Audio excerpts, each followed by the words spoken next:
پچھلی ویڈیو میں ہم نے بتایا تھا کہ وضو میں 4 فرض ہیں. اس میں بتائیں گے کہ وضو میں کتنی سنت ہے. وضو میں 13 سنتیں ہوتی ہے. نمبر 1 نیت کرنا ہوتا ہے. اچھا نیت کرنا. نمبر 2 بسم اللہ پڑھنا ہے. ٹھیک ہے نہیں, اللہ کا نام لے کر شروع کرنا.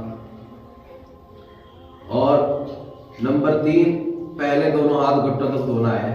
ٹھیک ہے, یہ گھٹے ہیں آپ کے, یہ گھٹوں تک ہاتھ دھونا ہے. پھر اپنے پاس مسواک ہو تو مسواک کرنا ہے, یہ بھی سنت ہے. ٹھیک ہے جی. اور نمبر 5 کلی کرنا ہے, 3 مرتبہ کلی کرنا. ٹھیک ہے جی. اور نمبر 6 ہے ناک میں پانی ڈالنا. ٹھیک ہے, نمبر 6 ناک میں پانی ڈالنا. نمبر 7 داڑھی کا خلال کرنا. داڑھی جو ہوتی ہے اس کا خلال کرنا, اور پانی لگانے سے اندر تک پانی پہنچ جائے جگہ تک, اس کا خلال کرنا. اور نمبر 8 ہاتھ پاؤں کی انگلیوں کا خلال کرنا ہے. ٹھیک ہے جی, ہاتھ پاؤں کی انگلیوں کا خلال کرنا.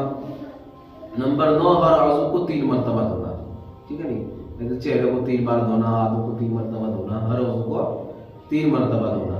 نمبر 10 تمام سر کا مسح کرنا. تمام سر کا ایسے اتنا مسح کرنا تو فرض ہے, اور پورے سر کا مسح کرنا سنت ہے. ٹھیک ہے نہیں. 11 دونوں کانوں کا مسح کرنا. یہ کان ہے آپ کے, ان کا کانوں کا مسح کرنا, یہ بھی سنت ہے. نمبر 12 ترتیب سے وضو کرنا. ترتیب سے وضو کرنا, ایسا نہیں ہے پہلے پیر دھو لیے پھر ہاتھ دھو لیے, ایسا نہیں ہے. ترتیب سے وضو کرنا, پہلے گھٹے دھونا پھر کلی کرنا پھر ناک میں پانی ڈالنا, یہ ترتیب ہوتی ہے. ٹھیک ہے نہیں. 13 ہے پے در پہ اعضاء کو دھونا. یعنی ایک عضو خشک نہ ہونے پائے کہ دوسرا دھو لینا, اتنا زیادہ وقت لگے کہ چہرہ دھل رہے تھے ہاتھ دھل رہے, بس اسے ہی بن رہے ہیں, پتہ لگا چہرہ سوکھ گیا, تو اتنا بھی وقت نہ لگے. اور نہ اتنی جلدی ہو کہ بھائی چہرہ بھی نہیں دھلا اور ہاتھ دھل گیا.